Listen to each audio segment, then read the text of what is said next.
Okay, welcome everybody to the second webinar in our professional development webinar series.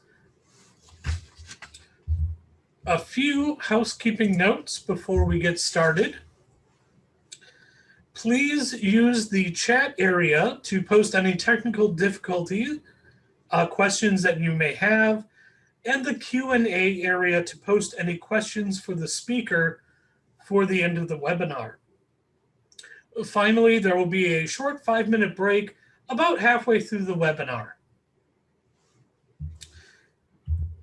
Today's speaker, I should start off by saying I'm Dr. Ed Benoit, the Associate Director of the School of Library and Information Science, and it is my pleasure to welcome today's speaker, Dr. Jennifer Thiele, who is a Public Library System Director in Northeast Wisconsin.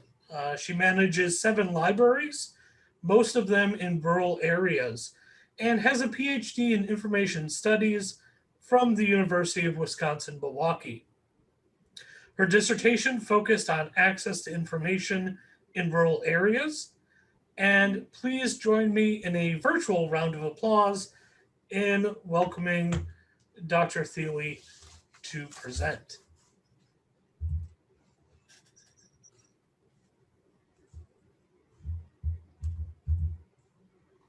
So take it away. Okay, thank you. Hello, everyone. That was a really great introduction. Thank you for that. We will have to skip my intro slide as far as, is the details on that. So thank you very much. Today, I want to talk to you about surviving a pandemic in the public library. This is going to look a little different for all different types of library directors in the system of libraries everywhere. But our experiences, I thought, were a little bit unique in that we have decided to do some partnerships with our local public health department and some other things that kind of came up in regard to our unique position within the library state. So we're very close to the border of Michigan, so we're going to see some of the unique experiences in combination with how we address things with in combination with how Michigan addressed things. So I do want to start out by talking about our response versus our neighboring state response. The safer at home orders, which we talked about a little bit earlier in my slides. I was going to talk about that, so we'll talk about that, and then our partnership with local public health departments. So, so a little bit about me. I am a director of the systems, as Dr. Benoit said, and have been doing this for about 12 years now. I also act as an adjunct faculty for our local technical college. So I started developing some programming guidelines for the state in regard to public library directors and having public library directors be certified in the state, mostly rural library directors. So I've been doing that for a long time, creating curriculum and then also teaching some of those courses. I work a lot with rural libraries, not just my own, but many throughout the state to try to help with questions that rural librarians have, not just my students, but also within communities that may need a little more support. And as Dr. Benoit had said, I had focused my dissertation on rural library internet connectivity and lack thereof a lot of times. So I'll talk about some of that type of things and how that came into our response as well.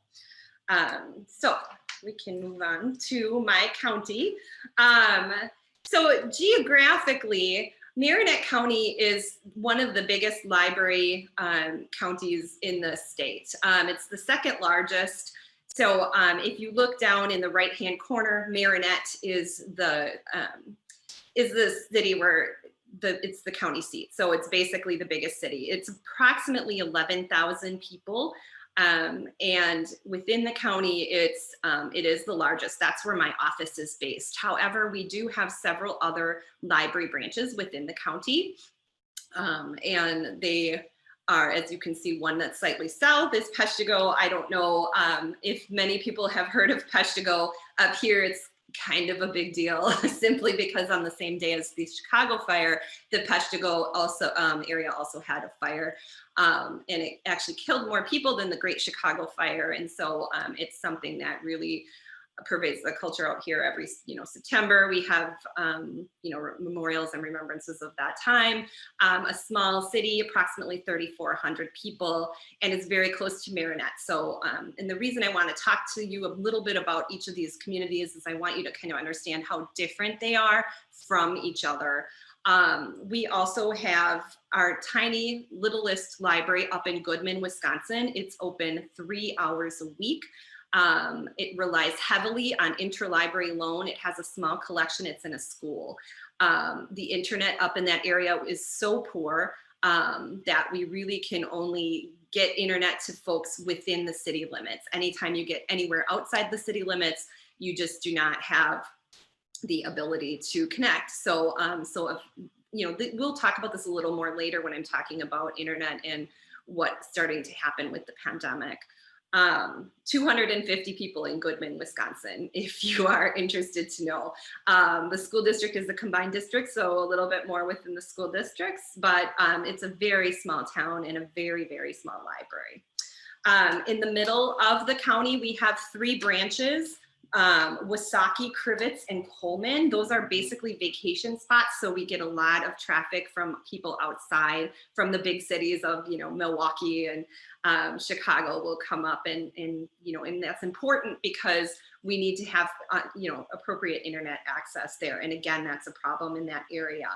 And finally, the further north is in Niagara, Wisconsin, and that again borders Michigan, much like Marinette borders Michigan. And that's going to come into play later on when we start talking about this response to COVID in Michigan versus the response to COVID in Wisconsin and how those different responses impacted libraries on both sides of the border.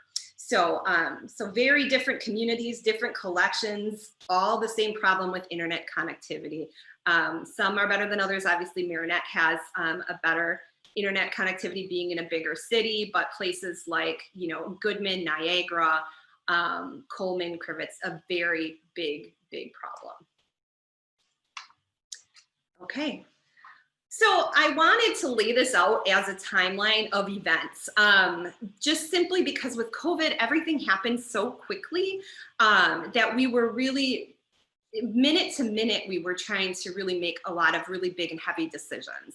So, thinking back on this now, I tried to lay it out in a day-by-day perspective, simply because it did unravel so quickly. We began to hear about this pandemic, back in, I would say late February. And, and I don't know that anybody really took it that seriously. For us, we were thinking, it's something like the flu. It's not going to impact our services that much, any of these type of things. So we were already kind of cleaning and sanitizing anyway, removing toys, manipulatives, things like that, like we would do for a normal flu season. We turned off our self-checks and we stopped using those temporarily because, we wanted to be cautious. But again, this is day one, so we weren't quite sure what we were to do. You started hearing things about mask use and, whether or not you should wear a mask. And at this point in time, it almost wasn't encouraged because you were concerned about taking masks away from individuals that needed them. So people started, sewing cloth masks and just, people didn't really know what the protocol was at this time. So we started having some discussions on getting more personal protective equipment, how we can start to do this just, on a normal basis. And what we began to find is that it was really tricky to find personal protective equipment.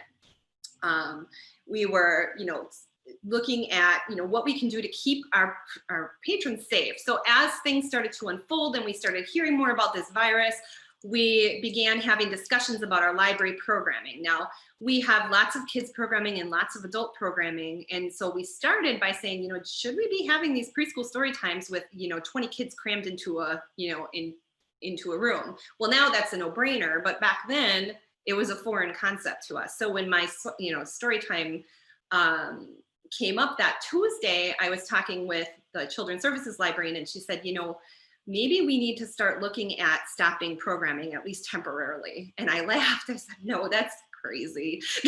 Like, it's not that big of a deal yet. Now, keep in mind, this is like day one. This is kind of before everything started to unravel. But then, I sat back and I thought about it, and I was like, I'm not really sure. Let's kind of pay attention to what other libraries are doing, because that's what a lot of libraries do, is watch what other libraries are doing, and see what is starting to happen.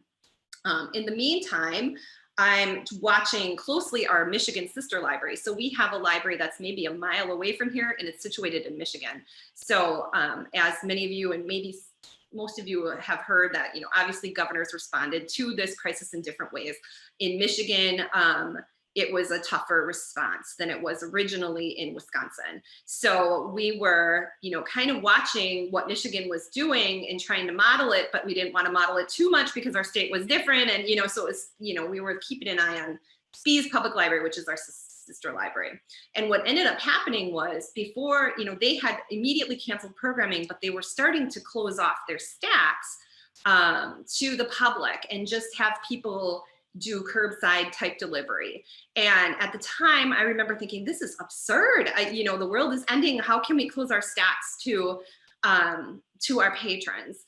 And what ended up happening just even a half a day later was, it was a real consideration.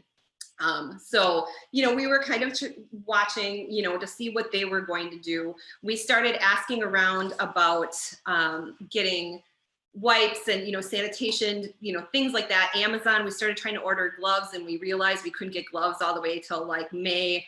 And this was again in March. And we're starting to realize we don't have enough to keep all of these people safe.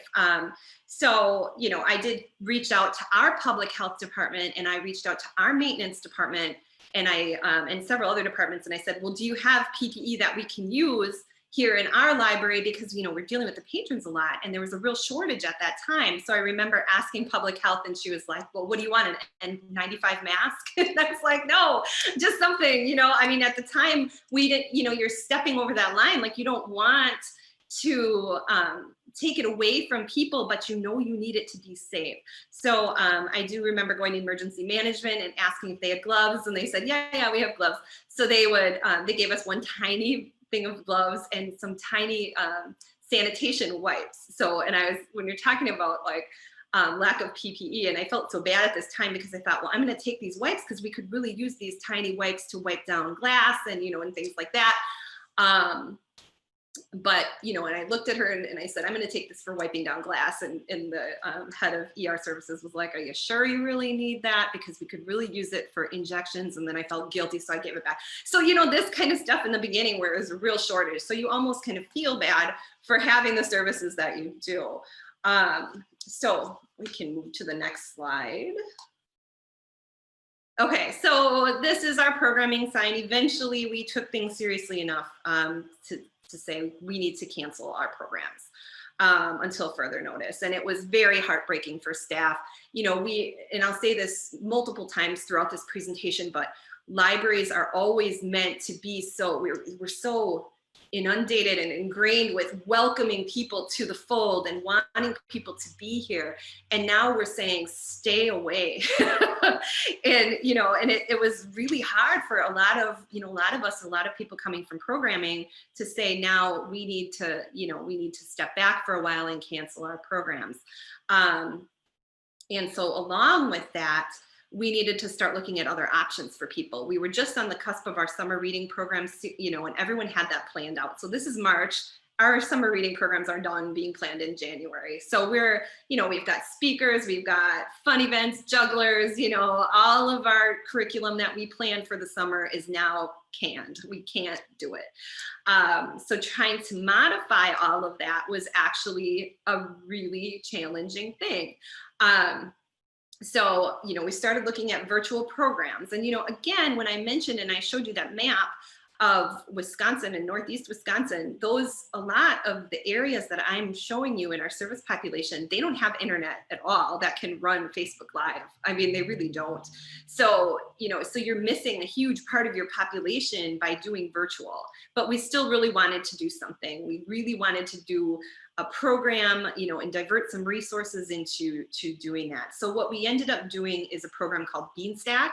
And what it does is it tracks people's reading, that they can log into an app, and then it tracks their rewards, and then we can give them things like gift cards and gift certificates and things like that. So we started morphing to that method of virtual programming. But this is all really new. I mean, I have librarians all over the place that have never done a virtual program before. In fact, we just did one in Niagara. Niagara is one of our smaller branches, like maybe 1,000 population. They decided to do a Haunted Wisconsin thing. They put it out on Facebook and it went a little viral. So they had 10,000 people respond. And it was a nightmare. Like there was crashing left and right. Like nobody knew how to do this program. Like it was awful. And it was our first Facebook Live with a speaker. And it was just, we did the best we could, but we were not expecting more than 4 people, much less 10,000. So, that's the power of the internet, I guess. And, and we live and learn. But so, prepping for all that was really tricky. And now when you're just starting to look at programming and stopping, computer use as well as programming, which I'm going to talk about later, that's a huge problem in these areas. Okay, we can move to the next slide.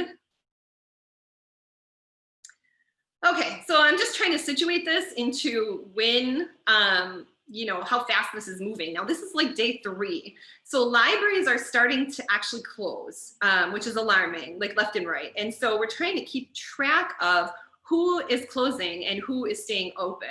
Now, I mentioned before that I adjunct and I also I teach classes for individuals who are going to be directors in the state of Wisconsin.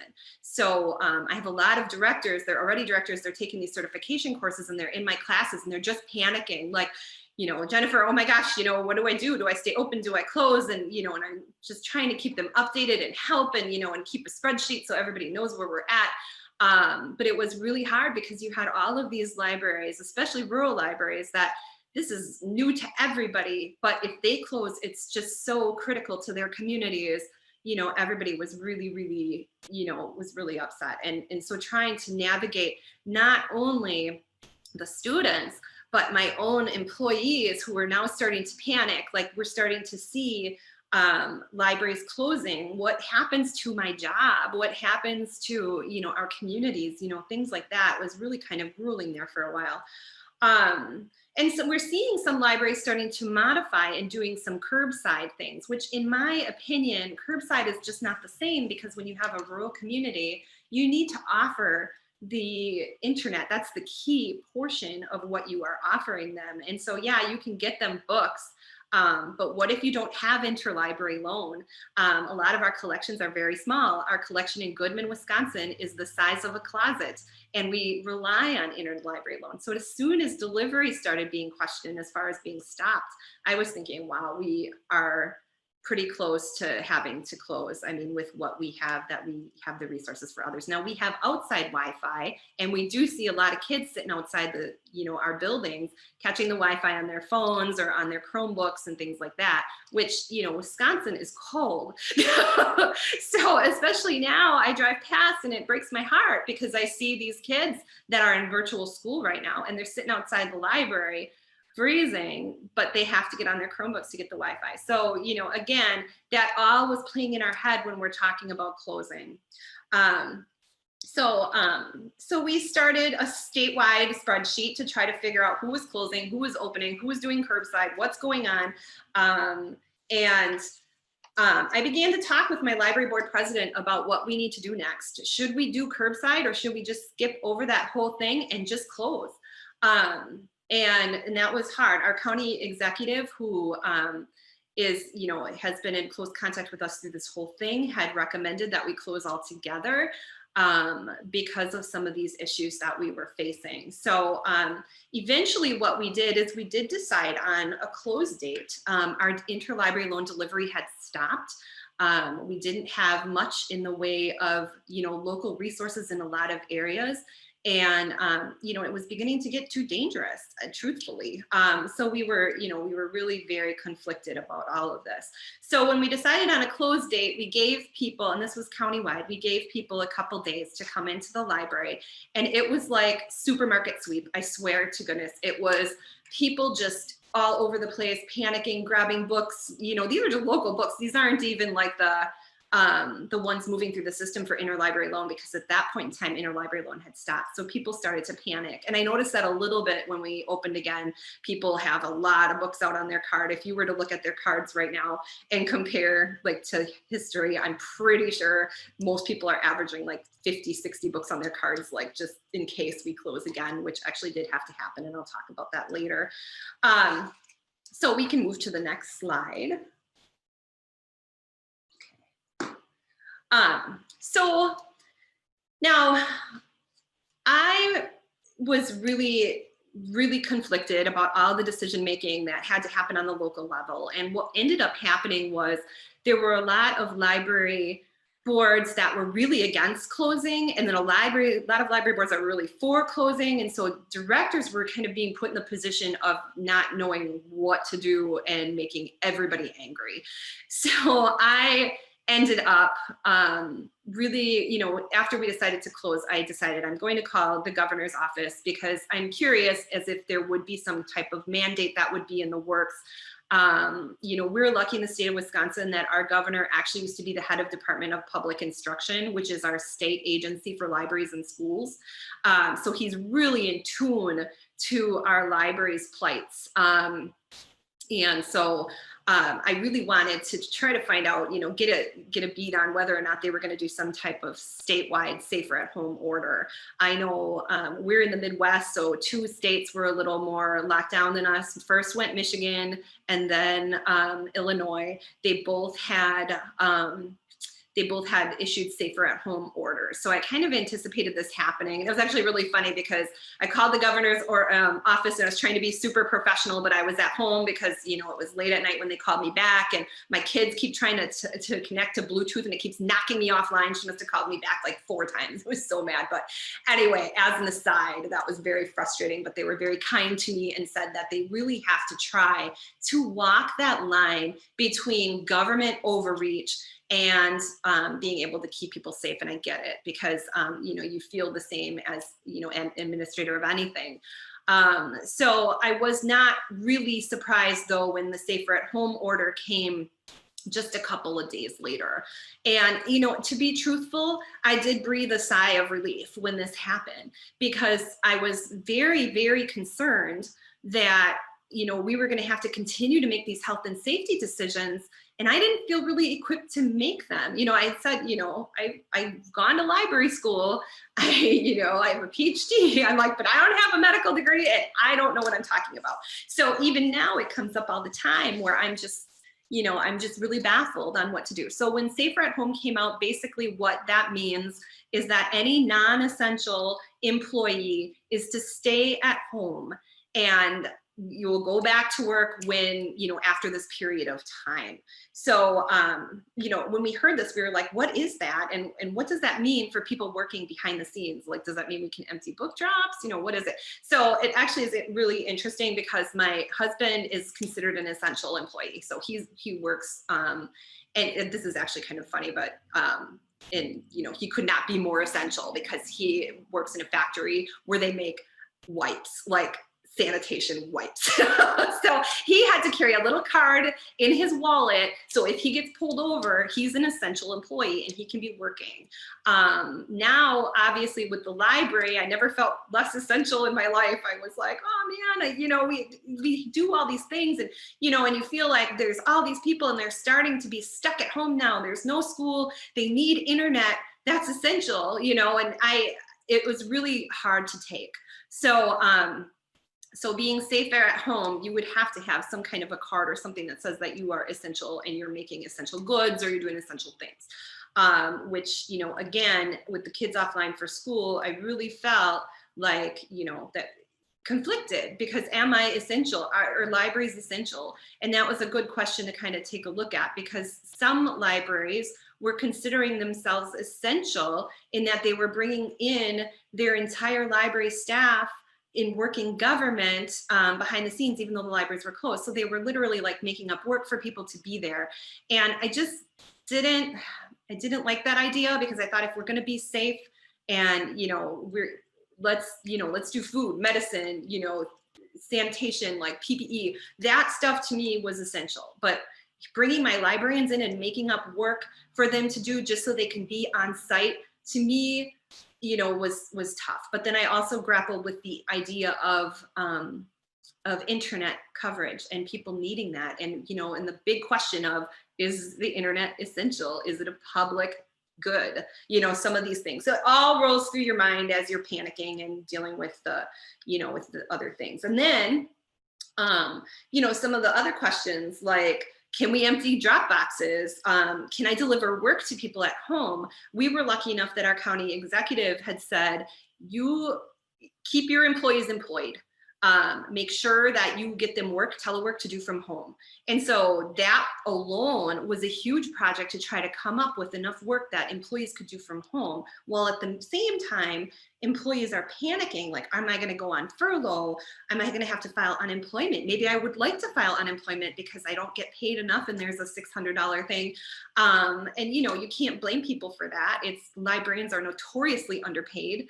And so, you know, there was all of this panic and trying to figure it out and trying to see how we can keep people working, get them what they needed. And then also worrying about the internet and getting internet to people while they are locked down. So we can move on to slide 8. Okay, so when we heard about Safer at Home, it was like the closure of the libraries. We had 2 days to like get our stuff together and make sure that we could actually, you know, close up in an appropriate way. So of course I panicked as I talked about the internet issue that we have. We had gotten a grant a while back for Marinette and Peshtigo, our 2 larger cities, simply because we can get hotspots there that work in the city. So it was worthwhile for us to try this program to get hotspots that can be checked out by people, and then they can bring them home and use them for the internet, and they worked well, and it was a good grant. It was a pilot grant. So when I heard about Safer at Home, again, panicking, essential versus non-essential, internet versus non-internet, I called our rep from that original grant and I said, do you have any hotspots? Because I knew there was a shortage. And he said, yeah, Jennifer, there is a shortage, but I might be able to get you 10. And I said, well, can you get me 10 and overnight them? Because in 2 days, we're gonna be locked at home and we're gonna have useless hotspots. So bless his heart, he got us 10 hotspots, which sounds like not a lot, but is a huge amount for our community. Overnighted them, we got them, and we were able to get those in the hands of people before everything shut down under Safer at Home. So what I ended up doing is call the radio station, and I said, I need a show right now. And thankfully, local radio, I have a local radio show for the library. It's actually really fun, but we also have one that's a more formal one that we do up here in Marinette, but they're pretty responsive to needs. So I said, I need to do a radio show right away on the fact that we need these hotspots. So they put out a PSA, or we need to get rid of these hotspots.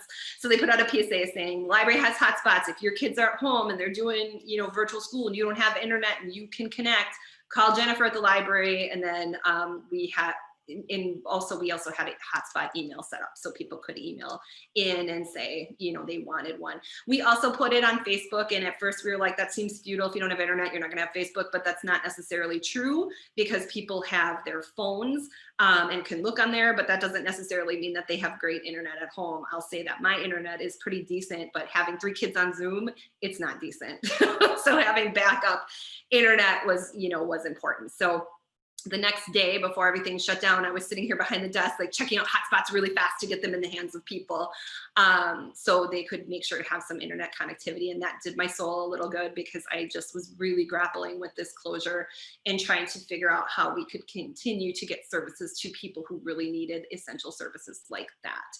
And then the other piece of the puzzle was, okay, how many hotspots did I check out? We had 20 before and we had 10, so 30 total, which is massive for us. It's just huge. And we still continue to be able to do that because we still have them all.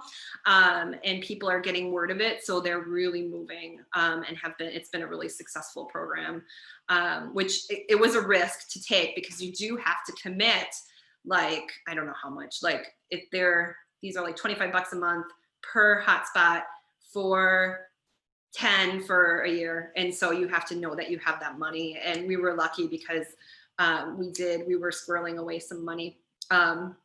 So we had it there. But yeah, so we had quite a few and we ended up giving away every single one. And then we also had a couple that, and I'll talk about this later, that we lent out to public health to be able to use because of the equipment needs of the county. So the other piece of the puzzle was me trying to get work to people at home before the deadline. And if you look again at that map and you can see how big our county is, it was literally me racing through the county trying to get everyone laptops and, yeah, here we go. So Marinette in the far bottom, Goodman is an hour and a half away from Marinette. So trying to race to employees around the whole county, trying to get them the information that they needed and the yearbooks to digitize and, a lot of different transcription things that we did, metadata, trying to pull together these big projects for people to do at home. And again, I think goodness for these grants that we got that were able to allow us to have some work to do. We had just gotten a $20,000 grant through our foundation to be able to digitize all of our old yearbooks because Marinette is an old city. And so we have tons and tons of things that need to be digitized and that need to get out there. And so they were just kind of sitting in the corner collecting dust until we got this $20,000 grant. Well, now guess what? We have everything digitized and now we have to retype all of the transcription work, and that's what the librarians were doing from home. But thank goodness we got that grant so we could start doing some of that stuff. So yeah, so that was what we ended up doing. And yeah, so it turned out pretty well that we actually had some extra equipment that I could bring around to people. I was lucky, most of my staff had pretty good Wi-Fi at their homes. There were some that did not have good Wi-Fi at all. So we had, I think we had 2 hotspots go to public health, and then we had 2 staff hotspots that we took out to the rural areas, and surprise, surprise, one of them actually worked. So I was really thrilled with that. But all of the digitization stuff was really, really helpful. And we were able to get all that to all the employees within the 2 days before everything shut down. And believe me, I was exhausted. I just slept the whole day the next day. I was like, I can't do it anymore. I'm so tired of traveling and trying to get all this equipment together. And the nice thing about having the equipment, we had a lot of laptops, and I'll tell you why, because we wrote, again, another grant for a Public Library Association grant for libraries to help people with literacy and, and a lot of different programs like that. Well, we were closed. So these laptops were not being used. So we were able to use these temporarily until we opened again. So we had 15, 20 laptops that we got in the grant that I was able to pass out to all of my staff.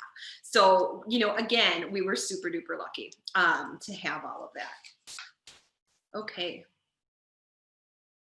So because I'm a constantly worrying about other people person, I sat in the house for a couple days and I thought, public health is getting really overwhelmed here. I went to a department head meeting online and they were talking about how public health was reaching mass capacity for some of the issues that they were dealing with. And also our dispatchers for the county, so 911 dispatchers, we only have 9, were getting quarantined and they were running out of people to serve those roles. So I was thinking, I have a bajillion librarians right now, and I know they may not love this type of work, but maybe we can help out. This is why nobody wants me to be their boss. I just thought maybe even myself, I could help out in some other capacity that happens all the time in other cities, where they have an ER and they need backup staff or whatever. So was kind of funny. So I reached out to our county exec and I said, hey, listen, we have, a lot of people that are at home right now. So maybe you could divert calls, or we could, help in some way, or if it's an emergency and it's considered emergency essential work, they could go into the branch and you could direct the calls to them. So maybe we could take some of those calls directly, even 911 calls. We have a pretty good solid system. It's secure, it's on the county network, it's, all of these things. So the county exec was like, that's interesting, Jennifer. I'll have public health call you. So I sat around, I thought about it. I'm like, nah, they probably won't call me. But, and librarians aren't always valued for, emergency work. They're like, I could tell that they're thinking, what would a librarian know about, dispatch or whatever. So it's actually really great when the head of public health called me and literally word for word said, do you have any librarians that you can send over to help us? And I was like, you mean at the ready? Like just right there? And actually, I had a couple individuals that had expressed interest because I had figured this was kind of going to be in the works, that there was going to be some problems. And so, yeah, so I had a couple of people that were interested and they did want to help out public health. So, so I did text with them and I, got them to be able to go in to get some training. The issue was he didn't want just random people at different times. He wanted solid workers that would work 20 to 40 hours a week, that would get trained, and then with the nurses do contact tracing and then other, type of paperwork and spreadsheets and, and all the things that they need to have tracked for public health. So it's just very funny because the head of public health is as intense as I am. So us together, like throwing ideas across each other, it was like people were just scared. They were like, but we were really, really wanting to help and trying to figure out the best way to do it. So two people that had offered, we sent everyone to be trained. And I thought that was a really cool thing because, you really have to be a special type of person to want to help, for one. And then, some of the stuff they were doing was really just like transcription. And, I get it if it's boring, but sometimes I think I'm exhausted. I would just like to do transcription for a while. This whole pandemic thing is really tiring. So just, just let me chill and do that. But these individuals were like, no, I want to help. I want to go to public health. So I had two individuals doing that. And then I had a backup dispatcher as well, who was willing to be trained in dispatch for in case we had too much quarantine and we didn't have enough employees in our dispatch department. Again, there were other issues with public health and things that we were, I talked about the laptop grants and having the brand new laptops. Well, some of our individuals used them, but we actually had some extra. And our county was really grappling with not having enough technology at all. And they wanted to have these new LTE public health nurses have laptops, as well as, some of the people working in public health or dispatch. We had these laptops. There were not enough laptops for them at the county level, and it was impossible to get them at that time, because there was a shortage. So we were able to offer up our laptops to Public Health and Human Services, some of the other ones that we had temporarily, so they could work safely from home or work off-site or work from quarantine in, a different building where they would be. And this is, everything was happening so fast, there wasn't enough time to order all of this technology and to get all of the things that we needed to get at the time. So we had all this backup stuff. So we were just, we were lucky that we prepared for what we didn't realize we were preparing for. So they ended up taking some of our laptops. I can stop for a while and we can take a break. And then when we come back, I will talk more about some of these fun things with public health. Okay, that sounds great. Let's take a break and come back at roughly 1:45. Okay, welcome back, everybody. Before we continue, one thing I forgot in the introduction is that Dr. Thiele is also one of our adjuncts here at SLIS, and she helps teach our rural libraries course. So if you are a SLIS student and you see that course come up, you can have an entire semester. So just thought I'd include that. Yeah. there's a lot to talk about. So yeah, we've had some interesting discussions in that class, and I really enjoy it. It's so fun to teach. It's a totally, you know, I'm so used to living it every single day, and then just being able to share that with students and hear their experiences is just amazing. So yeah, so it's a lot of fun. I enjoy it. So anyway, I'll start with something kind of fun.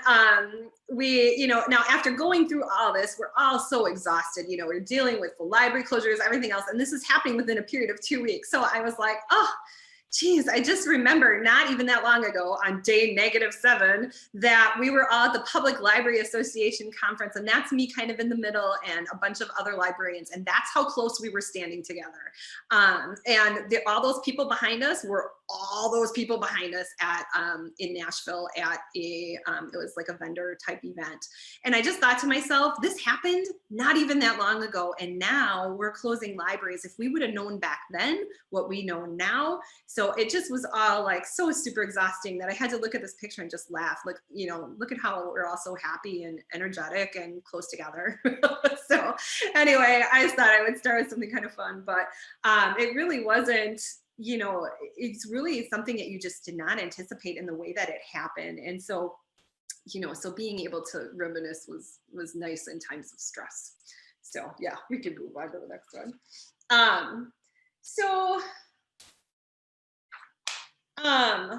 Now I talked a little bit about the laptops that we were using for public health and repurposing those laptops. But what I didn't talk about is their facility needs and all of the things that had to go into their, you know, their needs, like and what they were. And so we kind of opened up a can of worms here, because we stepped in and we said, how can we help? And they came back and they said, you can help in a lot of ways. And so what we ended up doing is talking about how public health could use the closed library building in Marinette. Now, the library building in Marinette is actually really big. And it's one of those, I always call it like a Carnegie knockoff, because it wasn't really funded by Carnegie, but it is a shape of a Carnegie building. So we actually have a part in the front that's older from 1900, and then they built on in the 70s and made a really ugly 70s wing, and then remodeled it again in 2008 and made it more seamless. But we have this gigantic building and it's not being used. And so I started talking with the head of public health, again, very ideas oriented guy. And we started talking about how we can make the library fit their needs while we were closed. Because we had all this, you know, in my mind, we had computers, we have a dedicated phone system, we have meeting room space, we have, you know, collective areas where people can congregate if they need to talk 6 feet apart and discuss, you know, cases and things like that. So I decided we're gonna do a walking tour. That's essential. I'm like, they're gonna come in and they're gonna look at the building and they're gonna tell me if they really are gonna be able to use this or not for their own needs. And again, in my head, I was like, it's not being used right now. So, you know, I'm always thinking towards the future too. And I mean, I seem like this is all really selfless, but in my head, I was thinking, what's gonna happen at budget time when we are closed for 2 months and the county exec says to me, well, Jennifer, you know, you don't really need as much because you didn't really have as, you know, as much going on this last year. You know, I can see it in my head. So I'm like, this is something that's going to protect us, I think, later. It might make a lot of people mad too, but I had to weigh the pros and cons of all that. So anyway, so originally what we were working with is we have several computers, and I have a county IT individual who deals with the computing from the county perspective, and we're not on the county's network. We VPN into their network. I have a state IS person who deals with all of our network and all of the things that we have here. And so together, they have to come together and make all of this work. So even when we were doing the laptops for some of the LTEs and everything, he had to wipe those computers off. He had to make sure that he had everything off that didn't need to be on there anymore. And then he had to send it to the county IT person, and that IT person had to put on their VPN, their software, etc. So it's really complicated, and there were a lot of people that were involved and really helpful that I would have normally not thought would work together that well. You know, I mean, not to stereotype, but a lot of times the IT guys can be a little rigid, but they were willing to really help this process, and like they were really behind it. So so that was really nice. So originally our computers were in really long banks of computers, so you know, not very social distanced at all. They were just long tables, computer, computer, computer, you know, and then the next one. And so they weren't very socially distanced, and not really good for making phone calls. If the nurses were to come in and try to make phone calls, you know, if they're right on top of each other like that, it's not going to work. It's just, there's too much echo, there's too much, you know, privacy and things like that going on. So the first thing we did is we had to look at modifying the building to make pods, right? So this is more complex than you would think it is, because not only do we have to look at the wiring, so we have to have our county maintenance department come in and our facilities director, but also our IT guy at the county level, because he's got to look at the wiring, but then he's also got to talk to our state guy at the state level because it's our network. So we have, and then we have public health there telling us how they will work the best together. So, I mean, when you think about all of these things coming into play, it's really nothing short of a miracle that we were able to pull this off. And then you have the librarians, and we're all like, eek, don't move that, you know, or just, you know, don't break our stuff. So it was actually really kind of interesting. We closed off some of our meeting rooms and processing rooms. They did not want the offices, because they wanted people to be together in one big area. So they had all of these LTE nurses that they brought in, but they wanted to have everybody together at the same place and time. So they could do ongoing trainings and, you know, and things like that with them. And then they also had, and I'll show you later when I show you the pictures, they had also little meeting rooms for the individual supervisors that needed to do more, you know, more things that were more private. So we had all of that going. The nurse stations were in general in the computer areas. The nurse supervisors were in the meeting rooms. And you know, we had to do a lot of different things. We also had to try to look at the phone system. The phone system was all going to the library right then. And we had to try to figure out how we could get the phone system to go and, you know, into the nurse lines and the help lines, and then have them go external, and having external lines so they could call people for contact tracing. And so IT is responsible for all of our phone lines. So they had to come in and change all of that up as well. So, and divert the phones. So, so yeah, and you know, even using our internet, and you know, our internet is pretty solid, but they also had brought in backup hotspots, you know, that they needed within the building as well, and getting the VPN on their computers, and you know, doing all the stuff that they needed to have and to change and configure our computers, which weren't top of the line, I have to say. I was talking to our county IT guy, and I'm like, I know we're not on your computer list, but this is, you know, this is what we have to deal with. And thankfully he was okay with it. I think we were still at that time with Windows 7 computers. So yeah, that tells you how bad they were. So you can go to the next slide. I'll show you what it looked like. So this is what the new space kind of looked like. This is my library. So if you look at the computers there, you don't see the phones. They're on the other side. But there's these computer pod stations 6 feet apart, and that's where the nurses sat. And it actually was really nice, because when we opened up again, we didn't have to do anything. They were all wired and configured and great, and ready to get patrons again. So it worked out really well for us too. But all the nurses would sit at those different pods, and they would take and make calls. And they were all together in this area, and that table in the front you see, that's where the supervisor would sit. So it kind of looked like a dispatch office or something similar to that, which is essentially what it was. We didn't actually have to use the second floor, which you can see there. We didn't get to the capacity point, and then a lot of tech changes happened. So we didn't use the top part of the building.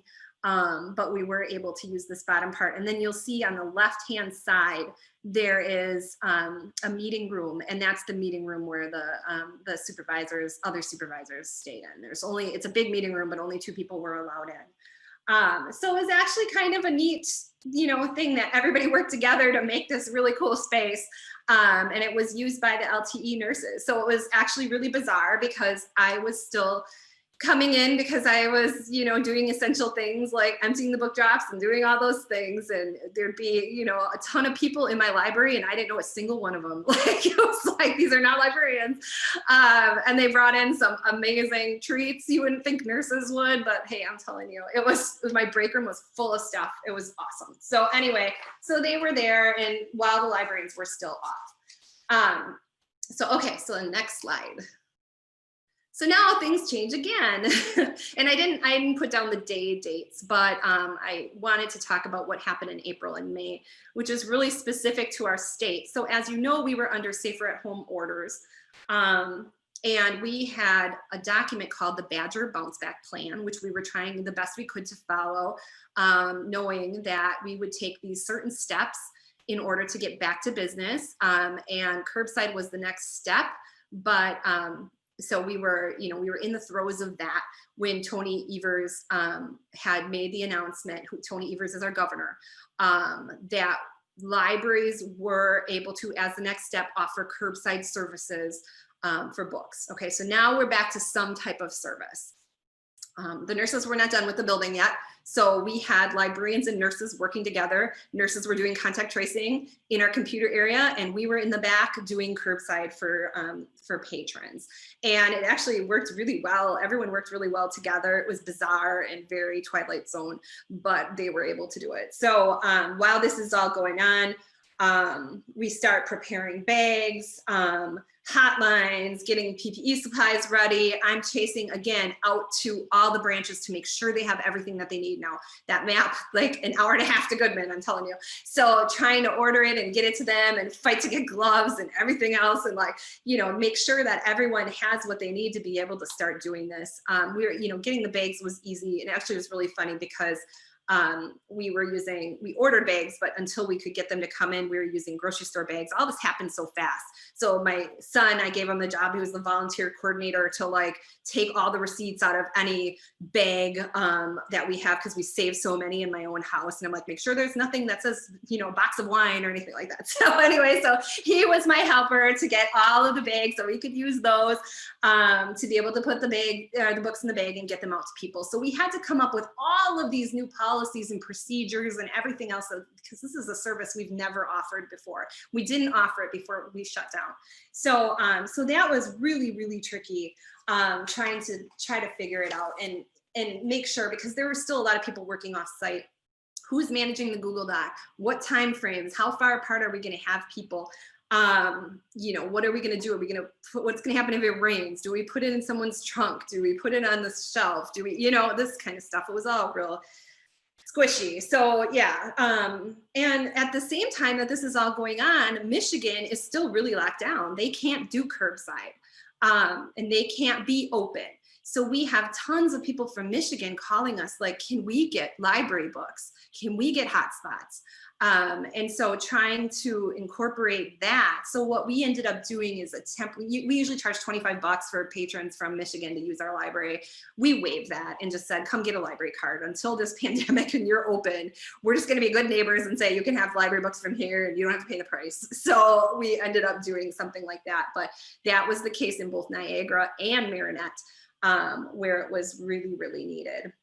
So what we ended up doing, I think we moved to the next slide here. Just want to make sure. Yeah. Is we started putting carts outside and putting books in the bags in 15-minute increments. We did our spreadsheet, monitoring it from home. We did all of those things. I had to try to figure out a way to get us like some unusual things like sneeze guards that we've never had before. And, again, there's a shortage of this stuff. So thankfully our bigger library system was able to offer us a deal through a company that was able to provide them for all of our libraries. And I was glad I bought them because another librarian director friend of mine said, that she borrowed hers from the city thinking she could have them forever. And then they were like, no, we want them back for voting. So then she was stuck with nothing. And I said, don't trust anybody. Always get your own if you can. So it was actually kind of fun trying to get all those put together and getting them for all the branches. And it was kind of, a little bit odd for like a tiny little branch like Goodman, Wisconsin, to be able to put up a sneeze guard when you're about the size of a closet, and people just come up to you while you're sitting on the side, so we had to do some of that kind of stuff. But again, that was another big change for us, is going from nothing to curbside and trying to make that happen. Of course, some people were really delighted and some people just hated it, so it just depends. Okay, so we can move to the next slide. So just when we started to get where we were comfortable with curbside, the governor's order to continue stay-at-home orders got overran or outvoted by the Supreme Court, meaning effective immediately, everything is crazy. You can go anywhere. Restaurants and bars are open. It's the Badger bounce back plan is completely out the window, which, I'm close to Green Bay, and with the Green Bay Packers and all of, what goes on over there, the bars immediately opened and everybody flooded to the bars. So people were asking me, well, the bars are open, why isn't the library open? And I'm like, let's take a beat. Let's see what happens here. Because this went from strictly curbside, Badger bounce back plan, we're gonna do this gradually, to here, everything is a free for all. So, what does that mean for the library? And what does that mean for, for my employees? And what does that mean for public health? And what does that mean for all of these things that we're doing, right? So, according to the Badger bounce back plan, there was capacity and time limits that were built into that. This is no longer in place. So we were kind of like, do we still stick to those guidelines if we ever open again? And I was like, well, heck yeah, we do, because we really need to be able to watch some of these capacities. So, so the capacity recommendations prior to the overturn was, eventually when we were going to reopen, it was going to be at 25%. So, so we started talking about what happens when we reopen.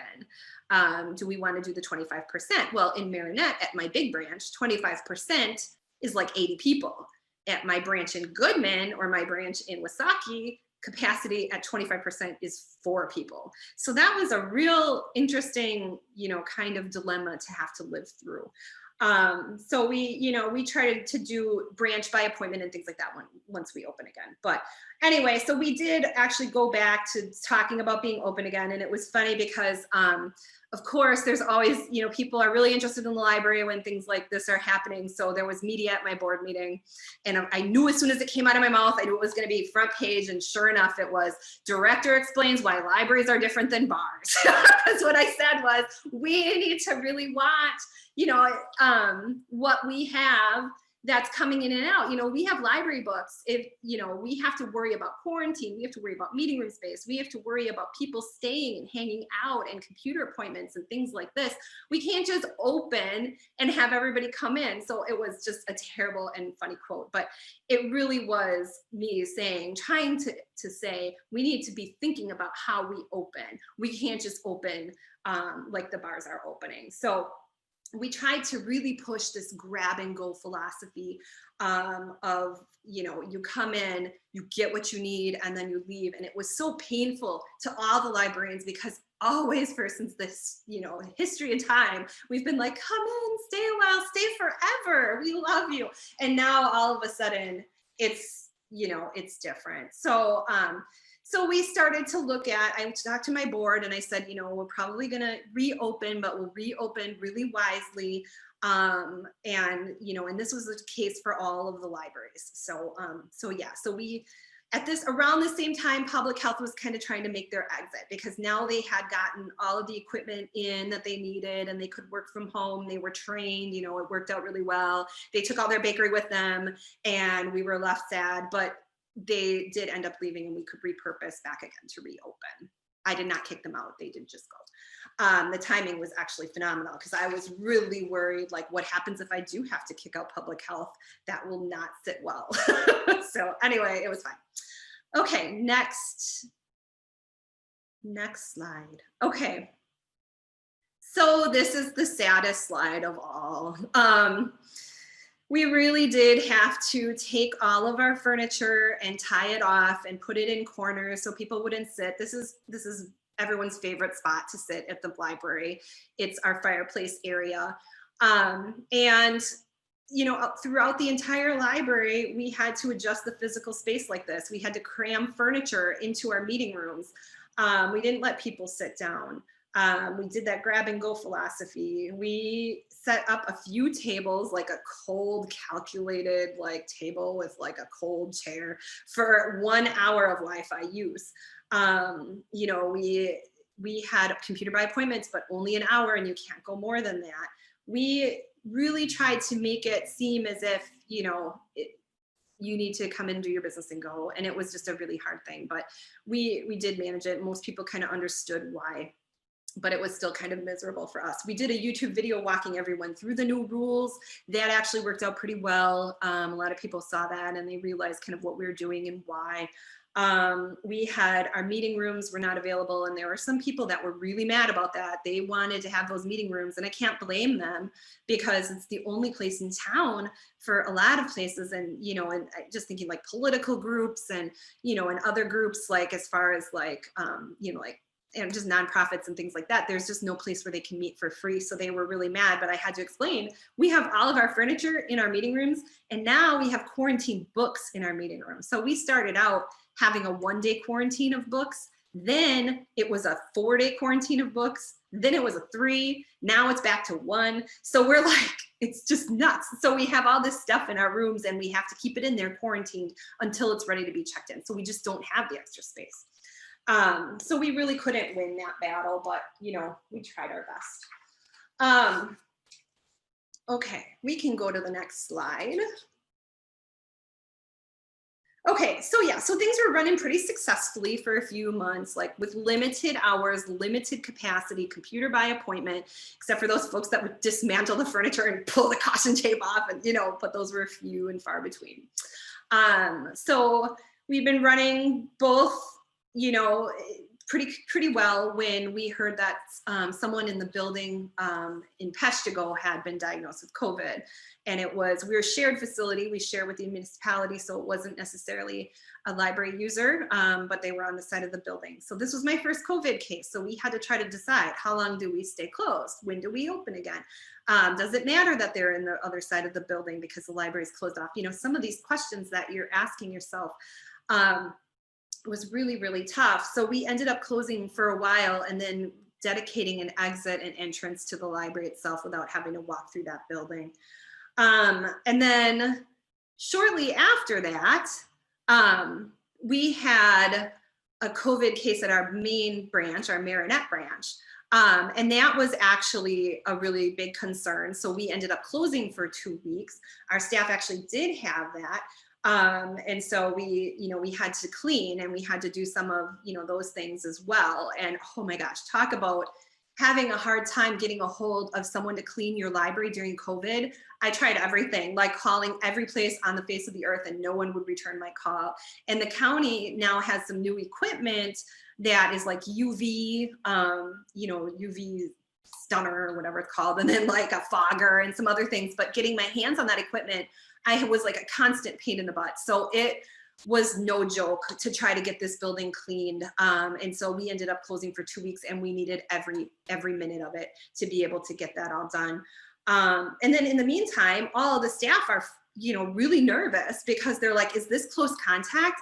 Should I stay home? Should I quarantine? And, for me, again, I'm like, I call public health. I don't know, because at one time public health was doing contact tracing where they would call everybody in close contact. So you knew if you were in close contact.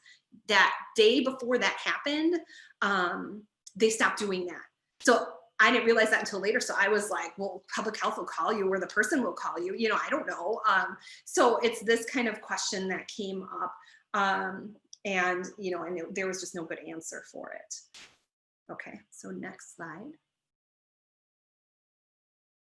So so here you go. How to clean, who to notify, who's in close contact, all of these issues that that we were trying to navigate through.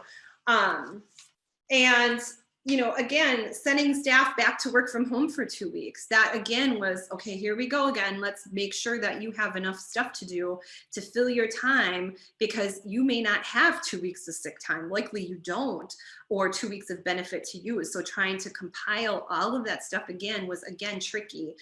This time, thankfully, it was only at one branch, but it's going to happen in the future. So in the meantime, while staff were working from home, I checked the book drops and I did the essential stuff. We kind of, waited for cleaning, and I spent a lot of time talking to people about needing to be cleaned and, and stuff like that. But eventually we brought back a little tiny bit of curbside that weekend, and then we were back in business again after 2 weeks. So next slide. And it's an endless cycle. If COVID does not go away, how, it's not going to, how are we going to continue with some of these quarantine things and some of these issues? I already know that in Oconto, Wisconsin, which is where I live, my kids started out in face-to-face school. Now they were all pulled out and made to be virtual. What that's doing to my workforce is, we're having a hard time. If you have to be home with your kids at virtual school, how do you get to work? You know what I mean? It's like, it's impossible. And so my son got quarantined. He was exposed at school. He got quarantined for 2 weeks. And, again, my husband works like all the time. I'm like, well, I guess, I'm either taking vacation or I'm working from home, which isn't ideal. Or I'm infecting my mother-in-law, which also isn't ideal. And we didn't do, so don't think I'm a bad person. But, some of this stuff that comes up, it's just not ending. And not to end on a depressing note, could this happen again? Yes. Would we handle it the same? I don't know. So we really have a lot of things to think about. Policies and procedures are pretty much useless because they change every single minute, as you can see in the timeline. So we're starting to get to that point. So the last slide. Thank you. I am trying to end at precisely 2:15 to give time for questions, but I did want to mention one thing at the end. What I did not talk about too much was the politics of the area and masks and things like that. That has become a big contentious thing in our area. We do have a mask mandate in the state of Wisconsin, but not everybody adheres to it, and there's no enforcement of it. So that is something that we deal with every day. Thankfully, our patrons have been really kind, but some of them are angry, and some of them are angry about the 3-day or three-person 25% capacity levels. I get angry emails all the time about stuff like that. So trying to do the best thing. And the other thing is like, closing for 2 weeks. People get really angry about closing.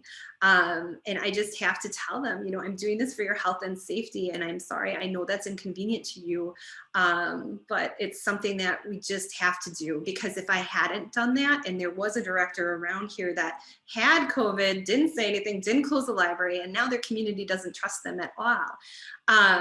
So, you have that problem too. So there's just really no way you can win. And so what I tell my library board all the time is that people are going to hate me no matter what. I'm going to do what I feel is right in my heart. And we're going to continue to plug away at this and meet it head on. So, I appreciate you all listening to this presentation. I know I talk really fast and probably, there's a lot of content here, but I did want to address, a lot of different aspects of what happened in our COVID experience, which might be the same or different to what yours was in the public library. So thank you so much. Thank you for that great presentation.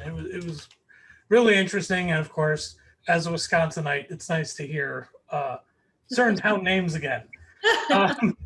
So I'd like to open it up for question and answer.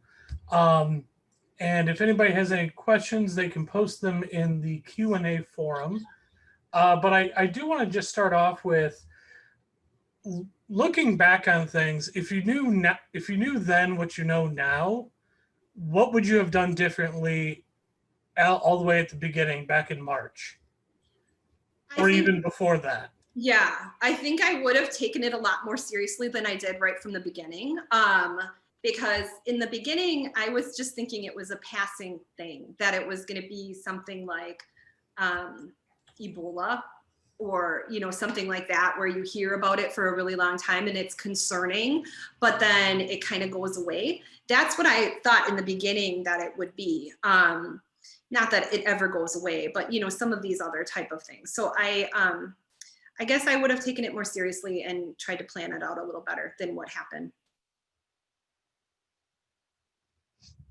Are there anything, is there anything that you're doing now in anticipation of, I hate to say this, but the next pandemic?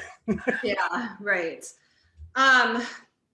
Well, that's the thing. It's like, I think I'm trying to keep notes on how we've handled this, because it's been so completely out in left field. I've never in my life, and I don't think anybody in their life has had to deal with something like this. So to be able to take good notes on some of the stuff that we're doing and making sure that, again, preparing, like I've always felt like I think that's a word now, like a prepper or whatever, but I have always really, really prepared for the worst. My brain is always thinking about the worst possible thing that can happen.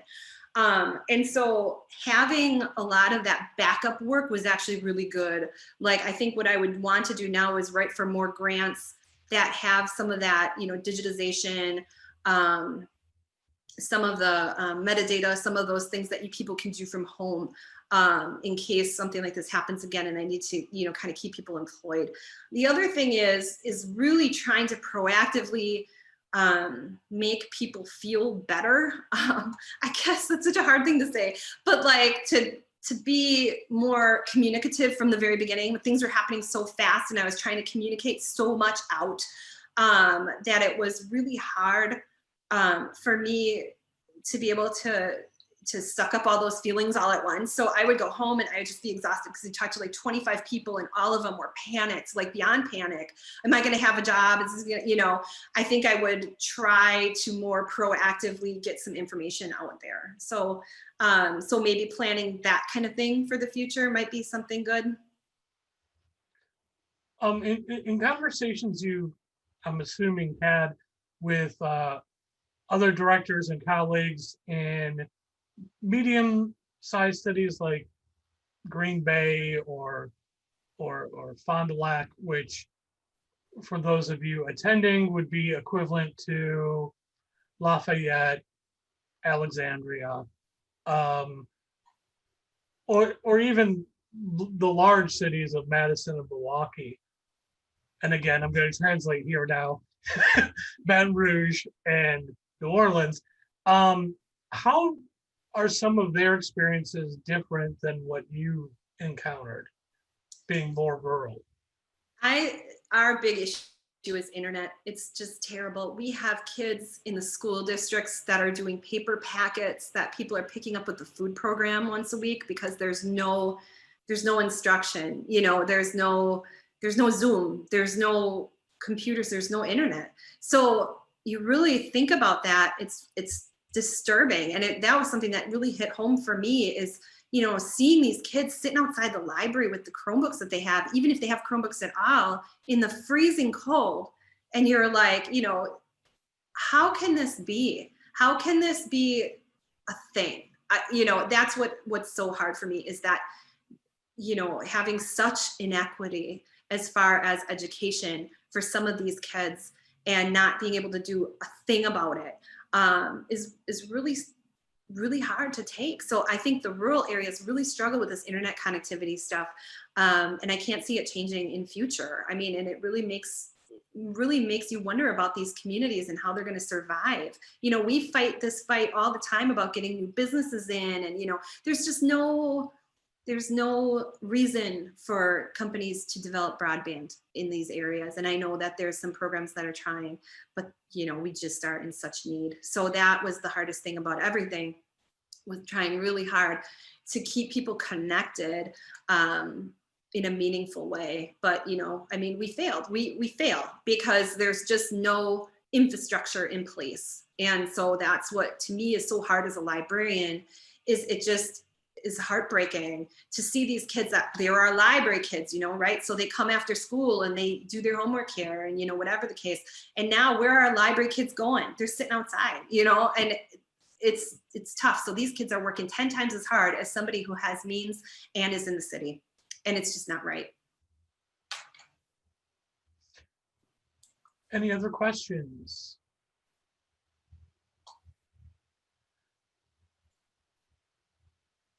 And I would say that I think your experience with that is very similar to a lot of the experience with rural libraries in Louisiana. Mm-hmm. And one thing, perhaps one positive that can come out of all of this is more attention from the legislature about the internet connectivity issues. Yeah, it's a huge problem. I mean, we're trying to, you know, to get hotspots to people, and you can't, if they don't work, they don't work. And that's the problem with that, is if there isn't any connectivity in that rural area, you're not going to even get a hotspot to work. And so I'll tell you kind of a funny story because we have a little bit of time. It's not funny, it's actually really distressing. But I had a library, the county board supervisor for our entire county had said in a public meeting, why don't we have good broadband internet? Why don't we take some money from a useless place like a library, something we're sticking all this money into, and use it to develop broadband in our areas of need in the rural areas? And I thought, oh my gosh, I need to do some discussing here, because, you know, for our rural areas, the only place to get connectivity is in the library. It's the only place. I mean, the state has dumped some money into it. So you take away the libraries and you take what? My budget for 8 libraries, like $1 million a year, little more. I mean, nothing. So you take away 300,000, which is what he was proposing, and you put that into a broadband fund with a private company, it's going to get you like 25 feet. So this is the thinking of some individuals where you're just like, oh my gosh, you're banging your head, because you're like, you need to be on board and understand what you already have before you start looking for things you need, and cutting from places that are your huge key infrastructure places. And so, you know, so it just gives me such a lack of faith in some of these political individuals, because I just know that they're not keying into what's critical and what's important.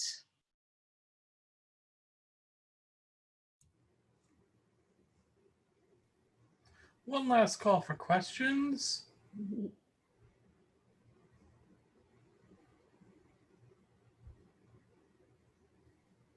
Not seeing any. I'm going to, multitasking. There we go. So again, and now I'll turn on my video. Okay. Again, how about a nice virtual round of applause for Dr. Thiele. I wish we could have more virtual bit there. Thank you all again for joining the webinar. For those of you who attended the winter webinar, we will be releasing that in the very near future on YouTube to attend. But a link to the video recording of this webinar will be emailed directly to you. We also just emailed you a link to provide feedback about this webinar, as well as the webinar series as a whole, or you can always use the QR code here or the link in the chat box. Please do take a few minutes to complete the survey, as it does help us plan and make changes for the future. As a reminder, we do have an entire slate of webinars available this year, and you can see again the chat box for more information. Our next webinar topic will be the first of a 2-part webinar series on copyright. This topic will be the introduction to copyright for analog materials, with Mr. Benson Green on Saturday, November 14th at 1 p.m. Central. Again, you can check out the registration site for more information about that and the future webinars. Thank you again for attending. We put these webinars together for you.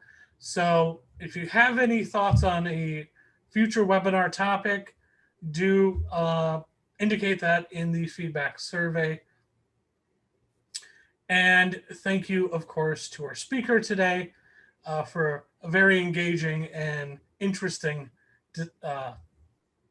look at what the pandemic has done to libraries. Have a good afternoon, everybody.